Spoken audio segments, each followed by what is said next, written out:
Hola amigos, bienvenidos al búnker de Popes 80 en este martes 27 de enero de 2026. Como sabéis, hoy tenemos un programa especial sobre la situación crítica de las infraestructuras en España, donde vamos a intentar aportar un poco de luz sobre esta situación inédita que en los últimos años ha llevado a nuestras carreteras a niveles de deterioro y atraso de los años 80. Además, por supuesto, del caos ferroviario que ha tocado fondo con el terrible accidente de Córdoba. Comenzamos ya mismo, pero antes recuerda suscribirte a Popes 80 en YouTube, síguenos en Instagram, Twitter, TikTok y Facebook. Todos los enlaces están ya en popes80.com y ahora sí, acomódate, apaga el mundo exterior y quédate con nosotros aquí, en el búnker. Comenzamos.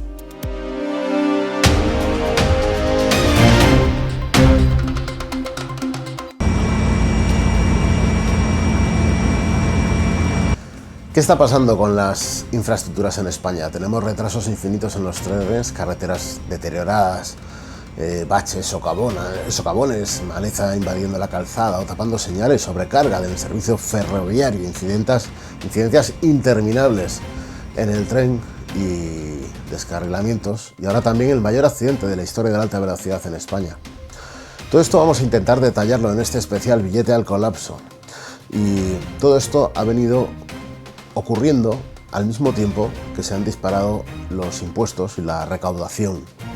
Desde la llegada de Sánchez a la Moncloa, cada español paga de media 2.416 euros más de impuestos. Es decir, el gobierno ha superado en 7 años la insoportable cifra de 100 subidas de impuestos, logrando en 2025 su mejor año histórico. Es decir, el gobierno ha logrado alcanzar por primera vez los 300.000 millones de euros de recaudación. Digamos que el gobierno de Sánchez tiene ahora más posibilidades que nunca de tener las mejores y más cuidadas infraestructuras de la democracia y, sin embargo, tenemos las peores. ¿Qué está pasando? Bueno, entraremos en detalle en todas estas cuestiones en los próximos minutos, pero antes tenemos que centrarnos en el día más negro de la alta velocidad española. El accidente del tren Irio y el Alvia en Adamuz en el atardecer del 18 de enero de 2026. Sabéis que dejó 45 víctimas mortales y más de 150 heridos. Y en realidad este accidente supone el final de una larga escalada de incompetencia, desdén y deterioro de las infraestructuras ferroviarias. Lo vamos a explicar a continuación. El pasado viernes la Comisión de Investigaciones de Accidentes Ferroviarios, la CIAF, publicó el informe preliminar sobre el accidente y Javi García nos va a dar ahora más detalles y lo más importante sobre este documento. Pues así es, Ichu. El nuevo informe arroja luz sobre lo que pudo haber ocurrido en las vías y plantea una hipótesis de trabajo que apunta a un fallo estructural previo al descarrilamiento. Los investigadores han detectado muescas y daños en las ruedas de los coches 2, 3, 4 y 5 del tren Irio que coinciden visualmente con la sección del carril roto en la conocida como zona cero. Lo más llamativo del caso es que sugiere que el carril podría haber estado ya fracturado antes de la llegada del convoy. Según la CIAF, al perderse la continuidad del acero, el peso de las ruedas y del propio tren habría provocado un escalón o un desnivel, causando que cada eje impactara violentamente contra la cabeza del carril.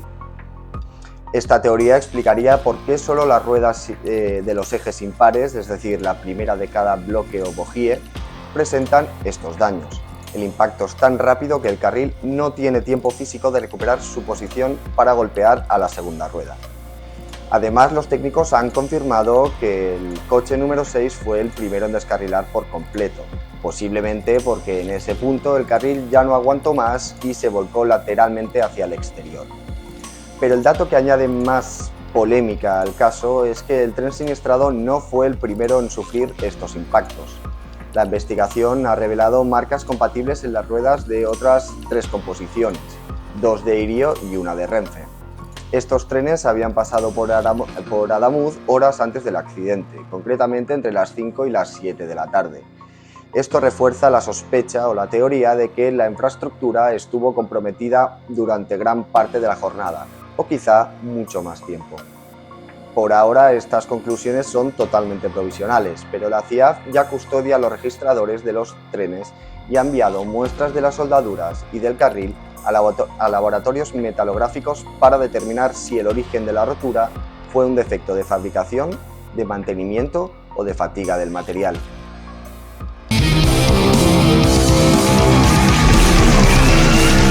Gracias, Javi. Recordemos que el mismo día del trágico suceso, el ministro Óscar Puente habló de un accidente extrañísimo, defendiendo que las infraestructuras se repararon el pasado mes de mayo, las infraestructuras afectadas.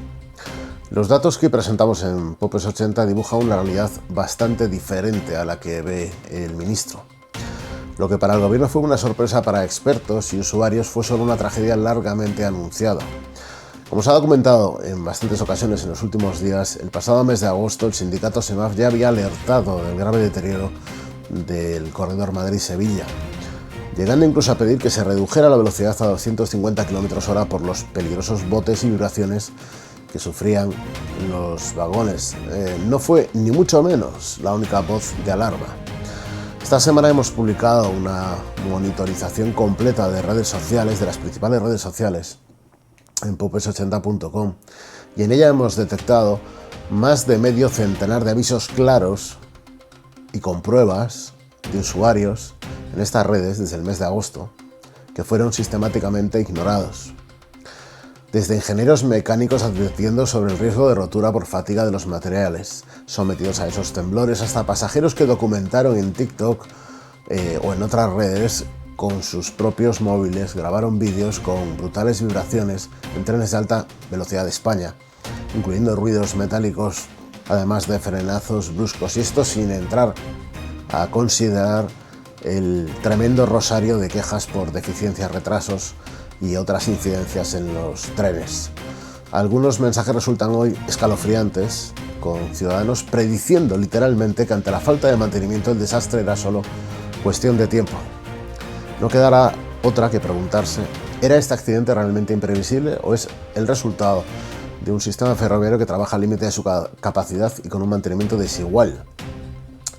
La investigación de la CIAF deberá responder a estas preguntas, pero los registros de los usuarios y las alertas de los profesionales quedaron muy claras en las redes y nadie en el ministerio les prestó la menor atención porque nunca se tradujeron en una revisión integral del tramo desde ese mes de mayo hasta el accidente, ni tampoco en la reducción de la velocidad. A mí me llama mucho la atención, lo conocimos después de la pandemia, cómo el gobierno reconocía a través del Ministerio de Interior y de altos cargos del Ministerio de Interior que monitorizaba las redes sociales para controlar, para saber cuál es el clima y para controlar los discursos que vayan en contra del discurso del gobierno. Y me sorprende mucho que se pueda hacer esta monitorización para una cuestión de opinión pública, de opinión política, y no haya recursos para monitorizar denuncias, que además tengo que decir que aunque no lo hemos explicado en Popes 80, es importante remarcarlo.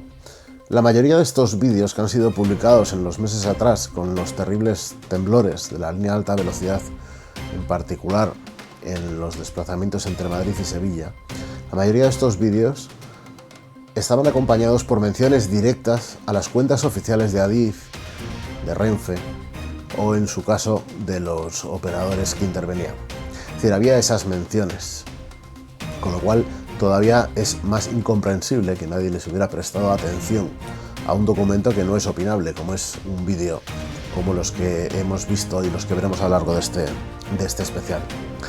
Bueno, otro punto clave del que hemos hablado mucho estos días son los trenes de auscultación, conocido como trenes centinela, que son los encargados de inspeccionar la geometría de la vía y detectar defectos antes de que se conviertan en complicaciones mayores.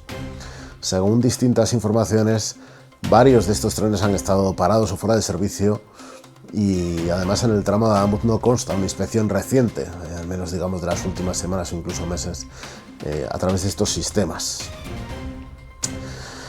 En paralelo a todo esto aparece el contexto de las adjudicaciones. La obra del tramo donde se produjo el accidente fue concedida por más de 61 millones de euros a una UTEC en la que participaba ADVI, empresa vinculada al caso Coldo. La adjudicación fue firmada por exdirectivos de Adif que ya habían sido señalados en anteriores escándalos. Se investiga si hubo reducción de controles, uso de materiales de menor calidad o supervisión deficiente durante la obra. Lo que sería el colmo de los colmos, pero por desgracia no sería una novedad en España. Siempre que hay corrupción, comisiones En algún punto, si no se pueden inflar más los costes, se plantea la cuestión crucial de tratar de hacerlo más barato. No es este, evidentemente, el principal eje de la investigación del accidente, por supuesto, pero sí es un factor que vuelve a aparecer y un lema que hace fortuna en España en las tertulias, en los hogares y en los bares estos días, y es que la corrupción también mata. Sin embargo, el escándalo de incompetencia en torno al accidente de Adamuz no se limita a la vía en mal estado, sino que el gobierno también se ha visto obligado a dar explicaciones sobre la manera en que atendió el accidente y la cantidad de tiempo que pasó hasta que las emergencias llegaron al Albia. Hola, buenas tardes. ¿Me escuchas? Sí, le escucho, dígame. Oye, que soy te llamo aquí de puesto de mando de Atocha. Estoy intentando llamar al maquinista y no consigo hablar con él. Mira a ver si te puedes pasarlo por el walkie. Tengo un golpe en la cabeza también, tengo sangre en la cabeza. ¿Qué, perdona? Y no, que yo soy la interventora y también he tenido un golpe en la cabeza. Tengo sangre en la cabeza. No sé si voy a poder llegar hasta el maquinista. El segundo de los trenes siniestrados. Quién sabe si contribuyendo a que aumentara el número de víctimas mortales. El pasado jueves, en Popes 80 publicamos una cronología de lo ocurrido en torno al Albia, reuniendo todos los datos que se habían publicado hasta el momento y buscando un discurso coherente entre todos ellos. El resultado es bastante aterrador. Parece bastante claro que Adif perdió el Albia. Hemos escuchado, lo desveló en su momento Nacho Abad en boca de todos, que un maquinista cruzó a oscuras un tren y se encontró en el apocalipsis junto a Adamuz 20 minutos después de iniciar su marcha. Pero esta cronología entra en todos los detalles de cómo fue ese recorrido y cómo fue la extrañísima circunstancia de que en el siglo XXI Adif tenga que mandar a una persona caminando por un túnel durante casi 30 minutos en busca de un tren que podría estar accidentado o simplemente podría haber desaparecido. El centro de control de Adif perdió por completo la localización de este Albia, que estaba situado a unos 800 metros de Lirio, y durante un tiempo clave no se supo que había sufrido un accidente. Esto es lo que habría ocurrido en aquellos minutos de angustia para centenares de pasajeros, según la cronología publicada esta semana por Popes 80. A las 19:44 horas, el tren Irio sufre un descarrilamiento tras lo que su maquinista describe como un enganchón. Pero es que un minuto después, a las 19:45, el conductor contacta con el centro de mando a través de Atocha y pide que se detenga el tráfico de trenes de forma urgente. Desde el centro se le tranquiliza diciendo que no hay ningún tren aproximándose. En esa llamada el maquinista ya alerta de que su tren está bloqueado. Pocos minutos después, en una segunda comunicación, el conductor de Lirio es todavía más explícito. Confirma que se trata de un descarrilamiento, avisa de que está invadiendo la vía contigua y solicita la intervención de servicios de emergencia porque ya ha detectado que hay heridos a bordo. Aún así, el centro de control no es consciente de que el otro tren, un Albia, también había colisionado. En ese contexto, Adif pierde la localización del Albia. Aunque llaman por teléfono al maquinista, no responde porque ha fallecido en el impacto. A las 19:49 horas, el centro logra contactar con la interventora del tren, que informa de que tiene una herida en la cabeza e intenta localizar al maquinista sin éxito. En ese momento, la interventora tampoco sabe que había muerto en ese impacto. Ante la falta de información, el centro de control toma una decisión absolutamente excepcional: pedir al maquinista de otro tren, detenido a unos 3 kilómetros, que baje a las vías y avance a pie para comprobar si encuentra algo. Se trata de una información, como te decía, que desveló en exclusiva Nacho Abad en boca de todos, y poco después Popes 80 detalló el recorrido exacto que hizo este maquinista y el lugar donde se encontraba ese tren Hablo, que es el túnel de Loma del Partidor, un túnel de cerca de 2 kilómetros de longitud. Eso explica otro detalle que conocimos también en los últimos días, y es que el maquinista comunicó a parte de la tripulación que había recibido la orden de abandonar el tren y buscar a otro tren que había desaparecido del radar, y aprovechó entonces para pedir un voluntario para que le acompañase. Al fin y al cabo, recordemos, le estaban pidiendo a este hombre bajarse del tren en un túnel y ponerse él solo a caminar con su linterna durante una distancia indeterminada, sin saber muy bien lo que está buscando y completamente a oscuras, por un lugar que obviamente no está pensado para que nadie vaya paseando por allí. 2 pasajeros accedieron y acompañaron al maquinista con la ayuda de las linternas de sus móviles. Según la reconstrucción de Popes 80, el maquinista y sus acompañantes tardaron entre 20 y 30 minutos en llegar a una zona con visibilidad suficiente ya fuera del túnel. Entonces, alrededor de las 8:18 horas o 8:20 horas, divisan los restos del Albia en la recta previa a la estación de Adamuz y pueden confirmar al centro de mando que hay un segundo tren siniestrado y que la magnitud del accidente parece muy superior a la que se manejaba hasta ese momento. Mientras tanto, la información empieza a circular antes en las redes sociales que por los canales oficiales. A las 8:22, un usuario de Twitter comunica el accidente y habla ya de 2 trenes implicados. A las 8:32, otro usuario refuerza esa versión mencionando directamente a los servicios de emergencia de la compañía ferroviaria. Y finalmente Canal Sur lanza su primer urgente a las 8:37, cuando la colisión ya se había producido casi una hora antes. Los audios del Irio refuerzan toda esta secuencia. En ellos se escucha al maquinista pedir que se pare el tráfico urgentemente y advertir de la invasión de la vía contigua. En ningún momento es consciente de que ha colisionado con otro tren, mientras desde el centro se insiste en que no hay trenes en aproximación. Cuando los enviados a explorar las vías llegan hasta el Albia siniestrado y comunican de nuevo con Atocha, describen lo que ven como el apocalipsis. Y este relato coincide en las horas, al menos parcialmente, con la versión que ofrece Adif, que publicó a las 8:13 el mensaje de aviso, diciendo que el Irio 6189 Málaga Puerta de Atocha había descarrilado en los desvíos de entrada de vía 1 de Adamuz, invadiendo la vía contigua. Por vía contigua circulaba el tren 2384 Puerta de Atocha Huelva, que también ha descarrilado. Este fue el mensaje que publicó Adif. Aunque Renfe ha asegurado después que tuvo conocimiento y comunicó inmediatamente a emergencias el accidente del Albia, y que a las 8:01 especificó que estaban implicados los 2 trenes. La verdad es que no hay razón para poner en duda la versión que se ha dado desde el Ministerio en cuanto a las comunicaciones entre Atocha, emergencia y los trenes, pero lo que queda claro simplemente escuchando las llamadas y con la insólita petición al maquinista de otro tren es que Adif perdió por completo el Albia por razones que se desconocen y que son increíblemente preocupantes con la tecnología de 2026. También queda claro que no se supo de la verdadera dimensión del accidente del Albia hasta bastante después del accidente, porque una cosa es saber o suponer que un tren ha descarrilado o que otro tren ha descarrilado, y otra muy diferente es ser conscientes de la gravedad del incidente y de la cantidad de fallecidos, heridos, atrapados entre los amasijos de hierro del Albia. Con todo, la versión de Renfe se cae cuando hablan los testigos. Sirva de ejemplo el relato que hizo José María, pasajero del Albia siniestrado, en los micrófonos de Onda Cero, donde reveló un grave fallo de coordinación inicial en el que su tren permaneció invisible para los servicios de emergencias durante casi media hora tras el choque. José María relata que ante la confusión y la falta de auxilio, pese a las llamadas al 112, decidió caminar en la oscuridad hacia las luces del Irio, descubriendo por el camino restos humanos y confirmando que los agentes en la zona desconocían la existencia de un segundo convoy accidentado. Y ojo a este detalle porque no es menor. Mirad, incluso aunque demos por buena la versión de Renfe, es decir, que sabía del paradero del Alba y que informó a emergencias, ¿cómo demonios es posible que los agentes de Marlaska que están atendiendo el accidente de Irio no tuvieran ni la menor idea de que había otro tren en peores condiciones tan solo un poco más atrás? El relato de este pasajero es totalmente consistente con la cronología que te hemos mencionado de Popes 80 y compromete seriamente la versión oficial del Ministerio. Además, José María asegura que no informó a la Guardia Civil hasta las 8:45, mientras que el gobierno dijo primero que el Albia fue localizado media hora antes, a las 8:15, y a continuación adelantó la hora tras publicar los audios de Renfe y una nueva cronología que cada minuto parece más incomprensible y más extraña.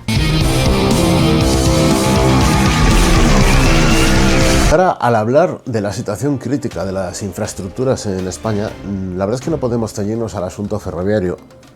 Tengamos en cuenta que hay en estos momentos 34.000 kilómetros con graves deterioros en las carreteras españolas.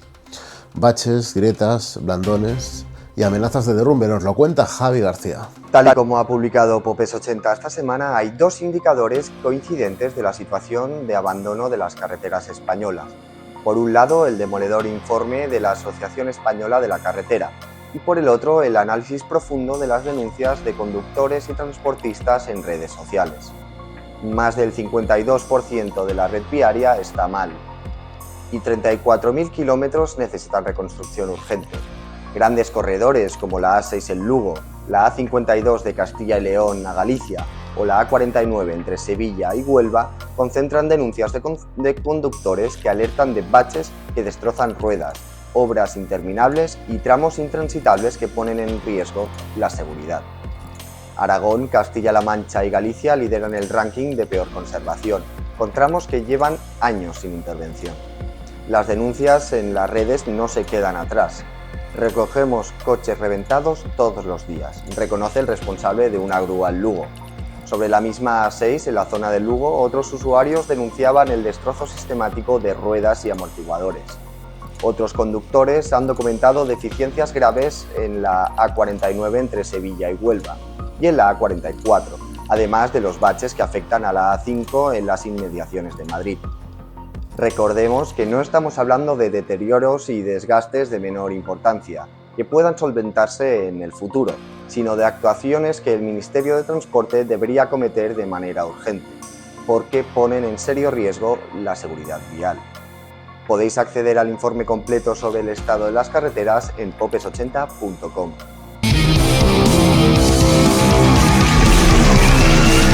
Y ahora vamos al meollo de todo esto, porque el ministro presume de que se invierte más que nunca en infraestructura y miente, es una verdad a medias. Observa atentamente este gráfico. Si miramos los números de lo que llevamos de siglo XXI, España se enfrenta a un problema serio. La inversión en infraestructuras no acompaña a las necesidades reales del país. La inflación acumulada ha encarecido la vida de los materiales casi un 77% y la población ha crecido alrededor de un 20%, aumentando la presión sobre los servicios públicos. Sin embargo, la inversión en las infraestructuras por persona ha caído un 38% desde el año 2000. La inversión en infraestructuras por persona ha caído un 38% desde el año 2000. Es verdad que hubo por el medio la burbuja inmobiliaria que tocó su pico en 2009 y ahí la inversión entró en caída libre y desde ahí, entró en caída libre y nunca se ha recuperado del todo. Pero esto ha dejado lo que los expertos llaman un área de pérdida de capacidad real, es decir, el déficit crónico de mantenimiento de expansión de nuestro capital público. Los estudios del Instituto Valenciano de Investigaciones Económicas y de la Fundación BBVA confirman que el parque de infraestructuras en España se ha envejecido mucho desde el 2008. Incluso con el pequeño repunte de 2024, gracias a los fondos europeos Next Generation, la inversión total sigue siendo menor que antes de la crisis. La inversión total real, que por cierto de los Next Generation tendremos que hablar en otra ocasión porque hay mucho que contar. La realidad es que en este momento hay que tener en cuenta que la inversión por kilómetro de infraestructura, la inversión real por kilómetro de infraestructura, como ha detallado Popes80 esta semana, ha caído un 59% desde el año 2000. Por tanto, las cifras del ministro que no especifican ni el encarecimiento de las obras, ni el hecho de que, por ejemplo, la red ferroviaria se ha incrementado en 800 kilómetros y que no especifica tampoco la mayor frecuencia de trenes circulando por las vías, pues carece de bastante interés. Es una cifra para quien la quiera comprar. La realidad, como decimos, teniendo en cuenta carreteras y trenes, esta inversión real por kilómetro de infraestructura ha caído un 59% desde el año 2000 y no ha dejado de caer en los últimos años desde la llegada de Sánchez al poder. Como han señalado varios analistas estos días, aquí interviene un factor que no debería intervenir y que es puramente político. La obra nueva, las inauguraciones, se pueden vender como éxitos para los políticos, mientras que el mantenimiento no tiene venta alguna, porque es algo que ya se da, por supuesto, entre las obligaciones de los servicios públicos. Ahora que están saliendo a la luz los evidentes problemas de mantenimiento, es justo cuando deberíamos estar en una situación completamente distinta si tenemos en cuenta el espectacular aumento de la recaudación en impuestos por parte del Estado en los últimos años. La recaudación tributaria en España desde el año 2000 ha sido una montaña rusa. Entre 2000 y 2007 los ingresos crecieron de manera explosiva, impulsados por la burbuja inmobiliaria, pero llegó la gran crisis y la caída fue también bastante grande. En apenas 2 años la recaudación se desplomó un 28% y hizo falta una década entera para volver a superar los niveles de 2007, aunque no fue hasta 2018 cuando se volvió a ver una recaudación más acorde a lo que tenemos ahora. Desde entonces, y especialmente tras el fin de la pandemia, España ha registrado un salto histórico en ingresos de impuestos. Esto significa que en 2024 la recaudación alcanzó un récord de 294.734 millones de euros, un 52% más que en 2020. Y para 2025 los datos son todavía más grandes, son un nuevo máximo histórico. Desde luego no podemos olvidar las más de 100 subidas de impuestos impulsadas por Sánchez. La conclusión que le queda a los españoles es que cuanto más nos están metiendo la mano en el bolsillo, cuanto más nos sangran en impuestos, cuanto más dinero tiene Hacienda, cuanto más dinero tiene el Estado, pues la inversión es peor. Y esto no tiene ningún sentido, porque ni siquiera estamos hablando de cifras más o menos matizables, sino que el incremento de impuestos, como en los gráficos que os estamos montando a lo largo del programa de hoy, y de recaudación, si lo comparamos con las inversiones en infraestructuras, el gráfico es como para, en fin, como para pedir algunas explicaciones al gobierno. Bueno, y en la recta final de este especial resulta imposible pasar por alto la sombra de la corrupción y cómo vuelven a un primer plano las investigaciones de la UCO. Este contrato que estáis viendo y que ha publicado este lunes Popes 80 corresponde al mantenimiento de la vía donde se produjo el siniestro, en Córdoba. En las investigaciones de la UCO sobre Adif y Adif Alta Velocidad salen a la luz sospechas que apuntan directamente a la adjudicación de contratos ferroviarios estratégicos. Según el informe 96-2025 de la UCO, durante los años en que se gestionaban obras urgentes para la red, incluido el tramo Madrid-Sevilla, donde ocurrió el accidente, se recurrió de forma sistemática a procedimientos excepcionales y evaluaciones técnicas manipuladas para favorecer a empresas concretas. Las grabaciones y los documentos judiciales muestran que Koldo, junto al exministro José Luis Ábalos y al dirigente socialista Santos Cerdán, coordinaban estas adjudicaciones. Se alteraban las puntuaciones técnicas para compensar ofertas económicas menos competitivas, asegurando así que determinadas empresas ganaran contratos de gran importe sin riesgo de cuestionamientos por precios demasiado bajos. En todos ellos, las empresas favorecidas lograban la primera posición técnica pese a ocupar puestos bajos en la oferta económica. Y en fin, este accidente de Adamuz ocurre en un tramo supervisado por uno de estos contratos, donde la inspección y el mantenimiento preventivo debían garantizar la seguridad vial. 8 meses después de concluirse las obras, la vía se convirtió en escenario de este terrible descarrilamiento, lo que pone el foco no solo en el estado de las infraestructuras, sino también en la eficacia real de las medidas de supervisión. Como hemos detallado en Popes 80, es fácil saber quién pone la firma de este contrato, y también es fácil darse cuenta que esta es la misma persona que aparece mencionada en los audios de la UCO como que está al tanto de lo que están haciendo Koldo y compañía en Adif. Bueno, el reportaje de Popes 80 del pasado lunes pone de manifiesto todavía algo más preocupante al final. Resulta que Koldo García era de facto el garante de la seguridad de las obras de Adif, Koldo, con sus conocimientos. En los audios intervenidos por la UCO, el exasesor de Ábalos se muestra preocupado porque algunas infraestructuras son obras muy complicadas y no pueden quedar mal, justificando así la preferencia por grandes empresas y evitando adjudicar las empresas que él mismo califica de desconocidas. El propio Koldo señalaba que ciertas obras ya se les había adjudicado a estas empresas desconocidas, solo porque las grandes habían caído en baja temeraria, reforzando la idea de que él, en realidad, decidía directa o indirectamente quién debía encargarse de los trabajos críticos para la seguridad ferroviaria en función de los intereses de la trama y de su propia percepción personal y subjetiva sobre la importancia, delicadeza o gravedad de la obra. Es decir, que al final de todo el camino nos encontramos con la peor de las sospechas, tal y como se desprende del análisis de estas conversaciones de la UCO.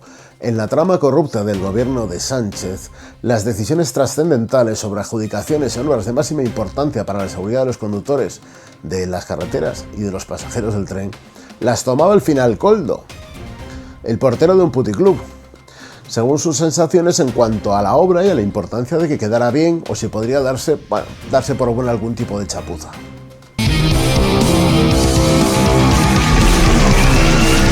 En fin, amigos, hasta aquí hemos dejado unos cuantos titulares, un montón de información y muchas preguntas en el aire. Podéis completar toda la información que hemos estado repasando en este especial con los diferentes reportajes e investigaciones que se han publicado esta semana en popes80.com. Aquí termina el búnker de hoy, este búnker especial. Ya sabes que nos vemos todos los martes a las 10 en popes80.com. No olvides suscribirte al canal de YouTube de Popes80 para estar al tanto de todo y ver programas anteriores. Recomiéndanos en las redes sociales y nos leemos a diario en popes80.com con un montón de contenidos únicos, exclusivos y sugerentes que no encontrarás en ninguna otra revista. Que tengas una feliz noche y hasta el martes que viene.